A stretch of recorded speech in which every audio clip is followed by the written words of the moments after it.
நம்ம எல்லாருக்கும் வாழ்க்கையில் ஒரு முறையாவது ஃப்ளைட்டில் போகணுன்னு ஆசை இருக்கும். எஸ்பெஷலி என்ன மாதிரி லோவர் மிடில் கிளாஸ் பீப்புளுக்கு அது ஒரு பெரிய கனவாகவே இருக்கும். சின்ன வயசில் தெருவில் விளையாடிட்டு இருக்கப்போ வானத்தில் போகிற ஃப்ளைட்ஸ்லாம் பார்த்து டாட்டா காமிச்சிட்டு இருப்பேன். நம்மளும் ஃப்ளைட்லலாம் போவோமான்னு ஒவ்வொரு தடவையும் தோணும். பட் என் ஃபேமிலி சுச்சுவேஷன், ஃபினான்ஷியல் க்ரைசிஸ், பேசிக்ஸை கவர் பண்ணுறது ரொம்ப கஷ்டமாக இருக்கும். அப்போல்லாம் ஃப்ளைட்டில் போகிறது ஒரு ட்ரீமாகவே இருக்கும். But still I didn't stop dreaming and I never forgot the dream. And today, here I am.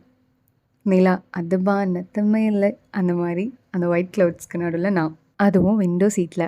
என்னோடய ஃபர்ஸ்ட் ஃப்ளைட் எக்ஸ்பீரியன்ஸ். கடலை ஒட்டி போகிறப்போ ஃப்ளைட் ஸ்வைன்னு ஒரு டர்ன் எடுத்தது.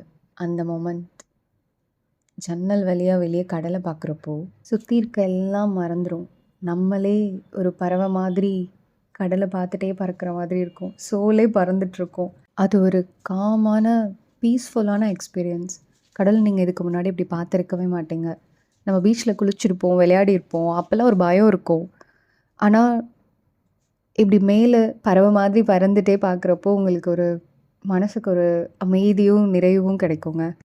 எனக்கு இது வெறும் ஃப்ளைட் எக்ஸ்பீரியன்ஸ் மட்டும் இல்லைங்க. It's a promise I made to the little me and today I have kept that promise. நம்ம அப்துல் கலாம் சார் சொன்ன மாதிரி தாங்க, நெவர் ஸ்டாப் ட்ரீமிங். கனவு காணுங்கள். If a girl like me can reach the sky. உங்களாலேயும் இதை விட பெரிய ட்ரீம்ஸ்லாம் அச்சீவ் பண்ண முடியும். தேங்க்யூ.